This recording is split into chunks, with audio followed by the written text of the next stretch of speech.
Hello guys, current affairs funda में आप सभी का स्वागत है। मैं हूं आपके साथ अभिषेक शर्मा और आज के इस वीडियो सेशन में हम 21 मार्च तक के सभी इंपॉर्टेंट करंट अफेयर्स कवर करने वाले हैं।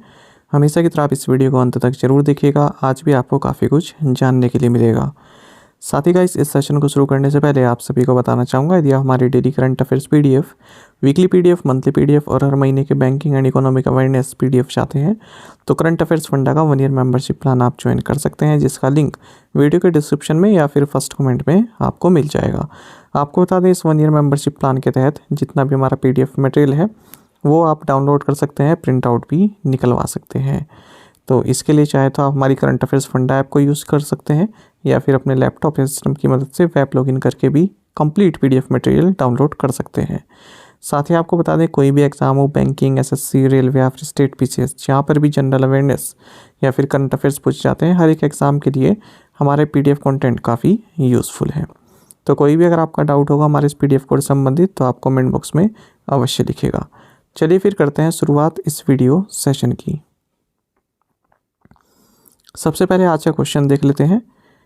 इसका आंसर आपको कमेंट बॉक्स में भी करना है। By what other name is the golden temple in Amritsar Punjab also refer to? Punjab के अमृतसर में स्थित स्वर्ण मंदिर को किस अन्य नाम से भी जाना जाता है?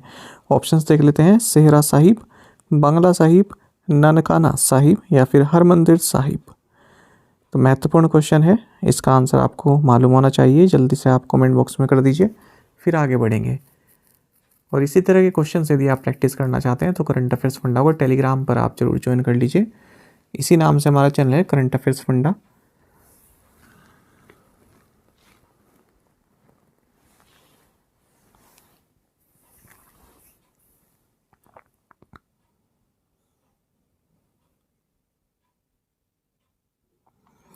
Which country has been ranked as the world's happiest country for the 6th consecutive year? किस देश को लगातार छठे वर्ष दुनिया के सबसे खुशहाल देश के रूप में चुना गया है? ऑप्शंस आपके सामने है। सही आंसर ऑप्शन सी है, फिनलैंड। तो राइट साइड में आप टॉप 10 कंट्रीज़ की लिस्ट देख सकते हैं। चलिए आगे बढ़ते हैं, डिटेल में देखेंगे। आपको जानना चाहिए, इंटरनेशनल डे ऑफ हैप्पीनेस 20 मार्च को सेलिब्रेट किया जाता है और UN sustainable development solutions network, इसने वर्ल्ड हैप्पीनेस रिपोर्ट का 10th एडिशन यानी कि 10वां संस्करण हाल ही में रिलीज़ किया है, जो कि कंट्रीज़ को उनकी हैप्पीनेस के अकॉर्डिंग टेबल करता है। आपको बता दें, वर्ल्ड की हैप्पीएस्ट कंट्री फिनलैंड को चुना गया है, वो भी लगातार 6वीं बार। फिनलैंड के बाद दूसरे नंबर पर डेनमार्क है, तीसरे नंबर पर आइसलैंड है और चौथे नंबर पर इसराइल है। उसके बाद Netherlands, Sweden, Norway, Switzerland, Luxembourg and New Zealand. तो ये सभी टॉप 10 कंट्रीज़ हैं, आपको मालूम होनी चाहिए। इसमें आप इसराइल याद रखेंगे, 4th पोजीशन पर है। अच्छा, भारत की अगर हम पोजीशन की बात करें तो भारत 126 पोजीशन पर है, यानी कि 126वें नंबर पर है और रशिया ऊपर है भारत से। इवन यूक्रेन, जहाँ पर इतना तबाही हुई है अभी वॉर के कारण, ये भी भारत से ऊपर है। इवन भारत नेपाल, चाइना, बांग्लादेश, श्रीलंका से भी पीछे है और इराक से भी पीछे है, पाकिस्तान से भी पीछे है। अगर हम बात करें लास्ट ही कंट्रीज़ की तो लेबनान 136 पर है और अफ़गानिस्तान 137 पर है। तो आप ये जो हमारी नेबरिंग कंट्रीज़ है ये याद रखिएगा कौन कौन भारत से नीचे है। तो इस तरह से आप देख सकते हैं, ये रैंक लिस्ट है। 126 पोजीशन पर आप इंडिया को देख सकते हैं, 137 पर अफ़गानिस्तान। इसमें आप ये बात याद रखिएगा, कुछ न्यूज़पेपर में आपको भारत की रैंक 125 मिलेगी, वो रॉन्ग है। ये जो रैंक लिस्ट है ये ऑफिशियल रिपोर्ट से ही मैंने स्क्रीनशॉट लिया है, 126। The RBI has imposed a monetary penalty of what amount on RBL bank for non compliance with rules on loan recovery agents. RBI ने ऋण वसूली एजेंटों पर नियमों का पालन न करने के लिए आरबीएल बैंक पर कितनी राशि का मौद्रिक जुर्माना लगाया है? ऑप्शंस आपके सामने है। सही आंसर ऑप्शन सी है, 2.27 करोड़ रुपीज़।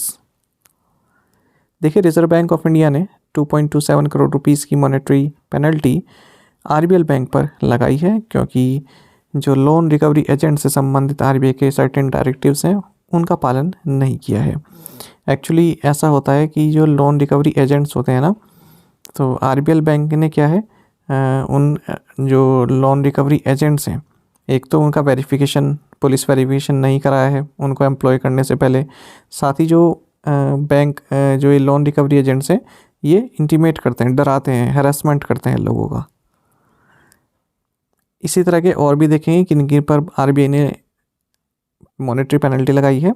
तो हाल ही में Lokmangal cooperative bank limited Sholapur, इस पर भी 3 लाख रुपए का जुर्माना लगाया है, क्योंकि इसने आरबीआई के जो urban cooperative banks on exposure norms and statutory other restrictions UCBs, इससे संबंधित जो डायरेक्शन है उनका पालन नहीं किया है। आरबीआई ने 50,000 रुपये का जुर्माना जिला सहकारी केंद्रीय बैंक मर्यादित रायसन मध्य प्रदेश पर भी लगाया है, नाबार्ड से संबंधित डायरेक्शंस का अनुपालन न करने के कारण। रिजर्व बैंक ऑफ इंडिया ने 4 लाख रुपए का जुर्माना स्मृति नागरिक सहकारी बैंक मर्यादित मंदसौर मध्य प्रदेश पर भी लगाया है, और 1 लाख रुपए का जुर्माना रायगढ़ सहकारी बैंक लिमिटेड मुंबई पर लगा है, और 2 लाख रुपए का जुर्माना Nobel cooperative bank limited Noida पर लगा है। साथ ही 1 लाख रुपए का जुर्माना यहाँ imperial urban cooperative bank limited Jalandhar Punjab पर भी लगाया गया है।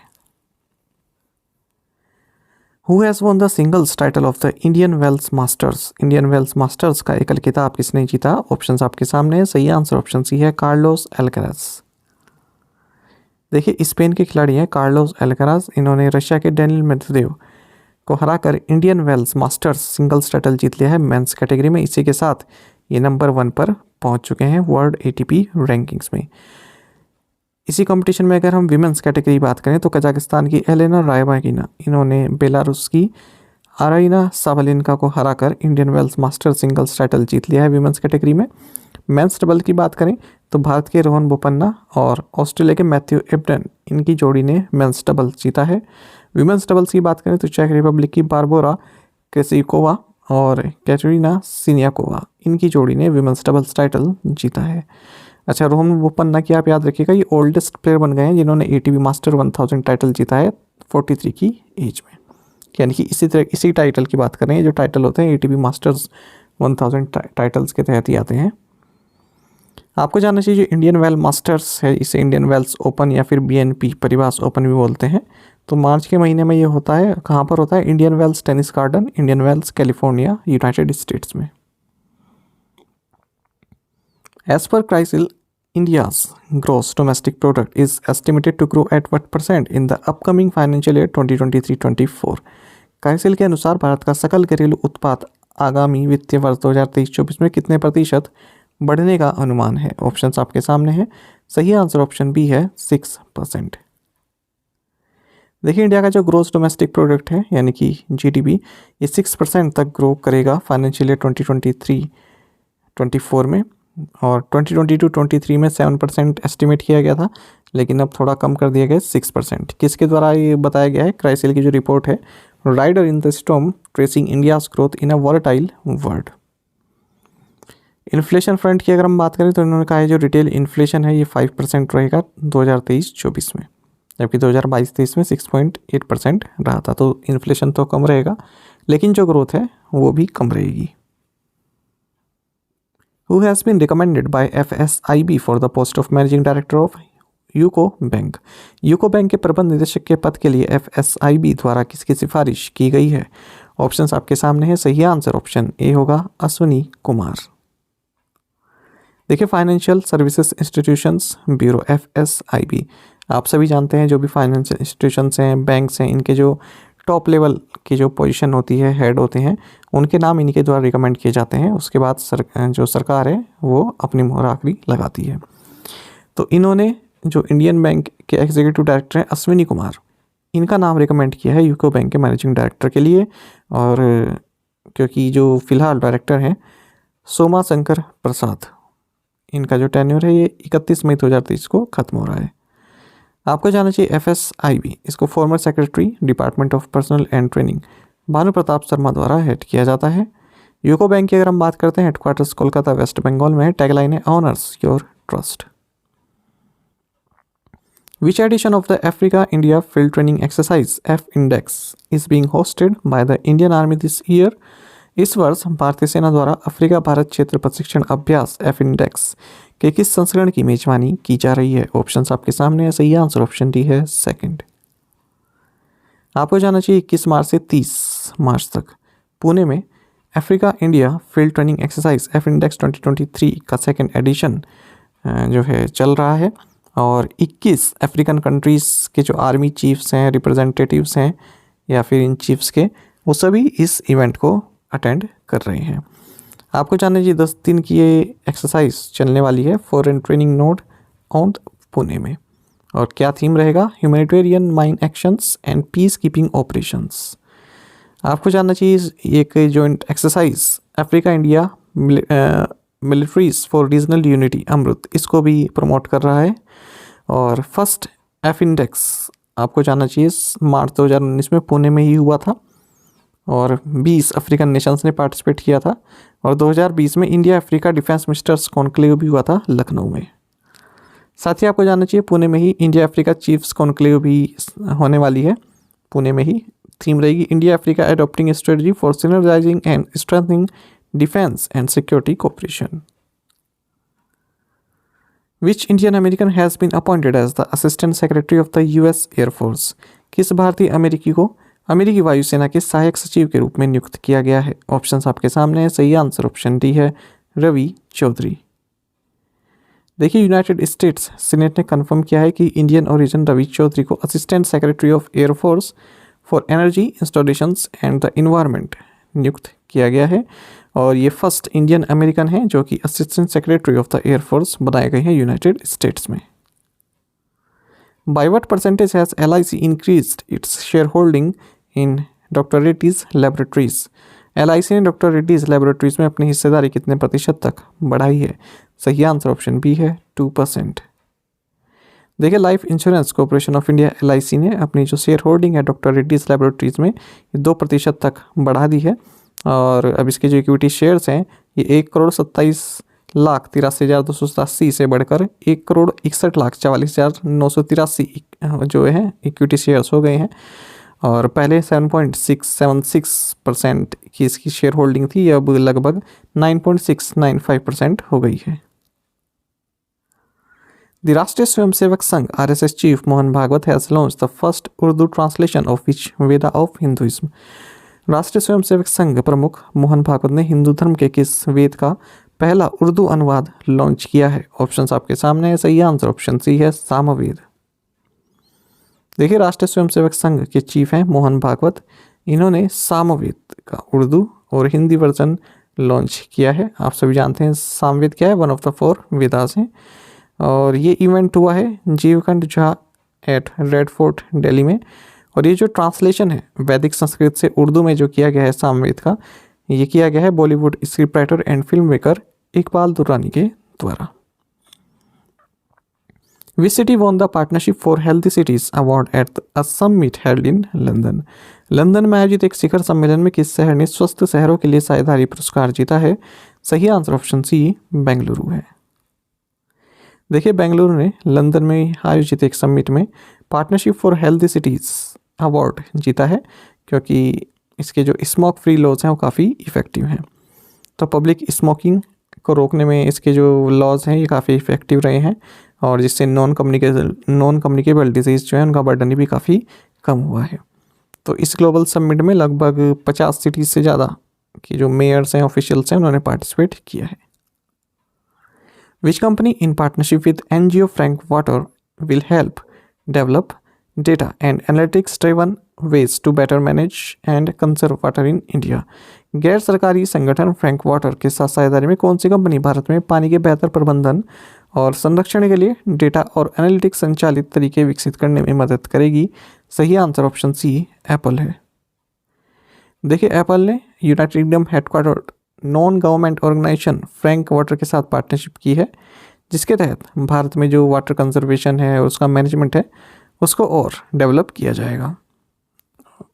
ठीक है, तो ये जो पार्टनरशिप है ये इसका जो पायलट प्रोजेक्ट है बेंगलुरु के आनेकल सबर्ब से शुरू होगा, जहाँ पर की जो NGO है ये वाटर कंजम्पशन, जो इस एरिया में वाटर कंजम्पशन है उसका डेटा कलेक्ट करेगी और कम्युनिटी मेंबर्स को बताएगी कि आपको जो है वाटर वेस्टेज कहाँ पर हो रहा है, किस तरह से आप अपनी जो कंजम्पशन एफिशिएंसी उसको बढ़ा सकते हैं। इसके लिए एप्पल एंड फ्रैंक वाटर ये एक टेक्निक को यूज़ करेंगे जिसका नाम होगा hydrological modelling. Which country has launched Falcon LLM, a foundational large language model with 40 billion parameters? किस देश ने 40 बिलियन मापदंडों के साथ फाल्कन LLM लॉन्च किया है, जो कि एक मूलभूत विशाल भाषा मॉडल है? सही आंसर ऑप्शन ए UAE है। देखिए, technical innovation institute Abu Dhabi UAE, इन्होंने फाल्कन LLM जो कि एक फाउंडेशनल लार्ज लैंग्वेज मॉडल है, इसको लॉन्च किया है। और किसके द्वारा बिल्ड किया गया है? AI and digital science research centres के AI क्रॉस सेंटर यूनिट के द्वारा। तो जो आपका GPT-3 है ना, तो उसको भी आउट परफॉर्म करता है ये, और कई तरह की एप्लीकेशंस प्रोवाइड करता है, जैसे कि chat boards, virtual assistants, language translation, content generation and sentiment analysis.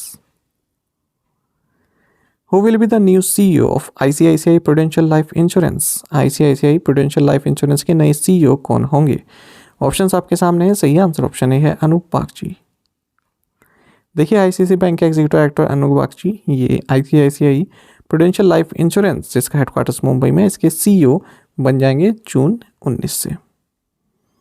फिलहाल CEO हैं NS कन्नन, ये 18 जून को रिटायर हो रहे हैं। Which company has signed an MOU with Shell Energy India Private Limited on ethane sourcing?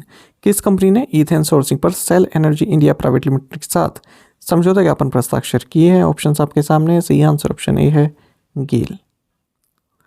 देखिए, गेल इंडिया लिमिटेड ने एक मेमोरेंडम ऑफ अंडरस्टैंडिंग साइन किया है Shell energy India private limited के साथ, जिसके तहत ये ईथेन और अदर जो हाइड्रोकार्बन्स हैं उनके इंपोर्टिंग और हैंडलिंग से संबंधित जो भी प्रोस्पेक्ट्स हैं उनको एक्सप्लोर करेगा।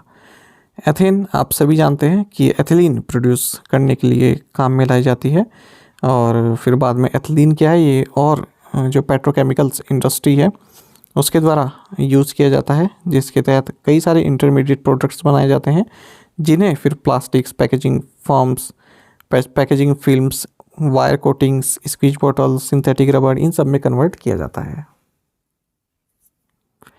Who is the author of the book titled Bipin, the man behind the uniform? Bipin the man behind the uniform पुस्तक के लेखक या लेखिका कौन है? सही आंसर ऑप्शन सी है रचना बिष्ट रावत। देखिए, रचना बिष्ट रावत, इन्होंने Bipin the man behind the uniform इस पुस्तक को लिखा है, और इसमें इन्होंने इंटरव्यूज़ लिए हैं बिपिन रावत जी के फ्रेंड्स, फैमिली मेम्बर्स, कॉमरेड्स, और तब बिपिन जी के बारे में, बिपिन रावत जी के बारे में कई सारी बातें इसमें डिटेल में बताई गई है। एक तरह की श्रद्धांजलि है। एक और बुक अगर हम देखें, snakes in the Ganga breaking India 2.0, इसको लिखा है राजीव मल्होत्रा एंड विजया विश्वनाथन ने, ये भी हाल ही में रिलीज हुई है। Who has been selected for the संगीत Kalanidhi award of the music academy for 2023? संगीत अकादमी के संगीत कलानिधि पुरस्कार 2023 के लिए किसे चुना गया है? सही आंसर ऑप्शन है बॉम्बे जयश्री। देखिए, कर्नाटिक वोकलिस्ट हैं बॉम्बे जयश्री, इनको संगीत Kalanidhi award of the music academy for 2023 चुना गया है। साथ ही नृत्य कलानिधि अवार्ड दिया जाएगा वसंत लक्ष्मी नरसिम्हाचारी को।